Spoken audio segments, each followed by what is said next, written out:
আজকে দুর্ভাগ্যজনক হলেও সত্য, আমি জুলাই বিপ্লবের পরে যখন রোগী দেখার জন্য এই হসপিটালে আসছিলাম, তখন আমি এসে দেখলাম যে এটা হলো 100 শয্যা বিশিষ্ট একটা হসপিটাল। আর তার পাশেই কিন্তু নতুন একটা হসপিটাল হয়েছে 150 শয্যা বিশিষ্ট। কিন্তু আপনারা আজকে দেখেছেন যে সাংবাদিক ভাইয়েরা, এবং আপনারা জানেন যে এখানে যা অ্যাকোমোডেশন আছে তার থেকে অন্তত 4-5 গুণ বেশি রোগী কিন্তু অলওয়েজ আছে। এটা তো আসতেই থাকছে প্রতিনিয়ত চর অঞ্চল থেকে বিভিন্ন জায়গায়। কিন্তু আমি এটা দেখে পরবর্তীতে বললাম যে এটা কেন হসপিটালটা কার্যক্রমটা শুরু হচ্ছে না নতুন ভবনের।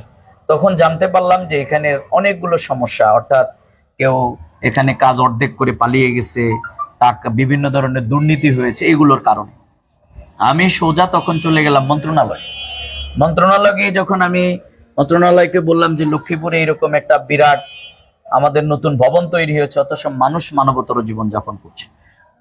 সচিব সাথে সাথে আমাদের লক্ষ্মীপুরের যিনি অ্যাক্সিয়েনো তাকে ফোন করার উদ্যোগ নিচ্ছেন, বললো যে তাকে লাগাও। আমি বললাম যে না, লক্ষ্মীপুরে আপনার উনি অফিস করেন না এবং ওনারা অ্যাভেলেবেল না।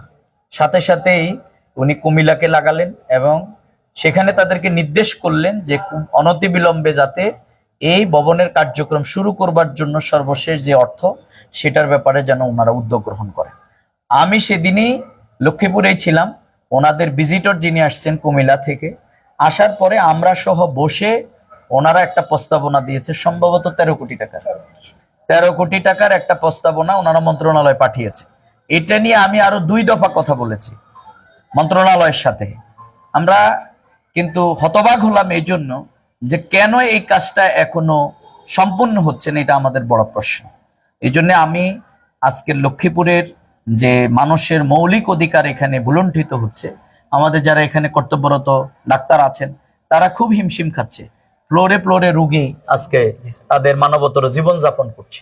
এই অবস্থায় আমরা মনে করি লক্ষ্মীপুরের এই নতুন ভবনের খুলে দেবার জন্যে যেই প্রপোজাল এখান থেকে দেয়া হয়েছে সেটি কোথায় আটকা পড়ে আছে, আমি আজকের এই মিডিয়ার সাংবাদিকদের মাধ্যমে আমরা আজকে রাষ্ট্রের কাছে, সরকারের কাছে আমরা এটা জানতে চাই এবং প্রত্যাশা করব অনতিবিলম্বে এই নতুন ভবনের যেই প্রস্তাবনা দেয়া হয়েছে অর্থের, সেটি বরাদ্দ দিয়ে খুব অল্প সময়ের মধ্যে যদি এই ভবন খুলে দেয়া না হয় তাহলে আমরা জনগণকে সাথে নিয়ে আন্দোলন করতে বাধ্য হব। তখন কিন্তু আমরা অফিস ঘেরাও করব, কারণ এগুলো আমলাতান্ত্রিক জটিলতার কারণে জনগণ কষ্টে থাকবে, আমরা এটা হতে চাই না, নাকি বলেন? এই জন্য আমি সাংবাদিকদের মাধ্যমে আজকের এই নিউজটি আপনারা রাষ্ট্রের দৃষ্টি আকর্ষণ করেই আপনারা এই নিউজটি করবেন। এবং আমি এর আগেও বলেছি, লক্ষ্মীপুরের অসংখ্য সরকারি অফিস আছে যেখানে অফিসের কর্মকর্তারা কিন্তু অফিস ঠিক মতো করেন না। এগুলোর কারণে আজকে এই সমস্যার যাতাকলে মানুষ পিষ্ট হবে, কষ্ট পাবে, এটা আমরা দেখতে চাই না।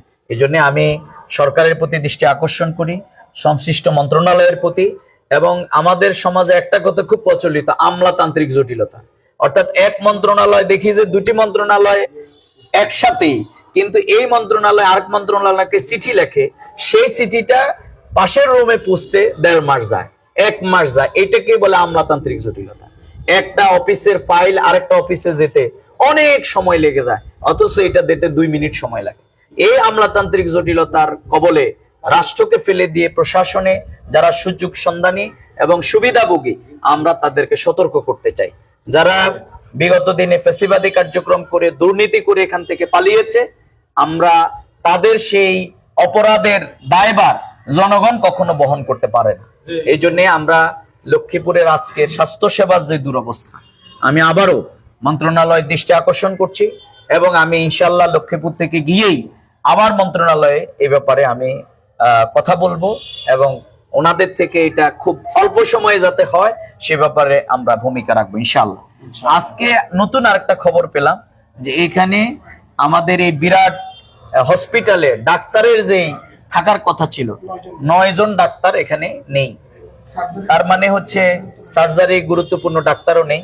ওনারা এই ব্যাপারে লিখেছেন, আমরা ইনশাল্লাহ আজকে কথা দিচ্ছি এই ব্যাপারে ওনাদের লিখিত নাক কান গলা সহ এগুলো সহ ওনারা যে প্রস্তাবনা দিয়েছেন এখানে যে খালি জায়গাগুলো পূরণ করবার জন্য ওনাদের এই লিখিতটা আমি বলছি আমাকে দেবার জন্য, ইনশাল্লাহ আমি এই ব্যাপারে সংশ্লিষ্ট মন্ত্রণালয়ে গিয়ে আমি ভূমিকা রাখার চেষ্টা করব। আল্লাহ তাআলা আমাদের সবাইকে মানবতার কল্যাণে আমরা যেন রাজনীতির উপরে উঠে আমরা যে মানুষকে ভালোবেসে আমরা ভূমিকা রাখতে পারি, আল্লাহ তাআলা আমাদের সবাইকে সেই তৌফিক দান করুন। আমাদের এই লক্ষ্মীপুর বিরাট জনবহুল এলাকা, তার তুলনায় স্বাস্থ্য সেবার আয়োজনটা খুবই দুর্বল। এই জন্য আমরা আপনাদের সহযোগিতা কামনা। ধন্যবাদ।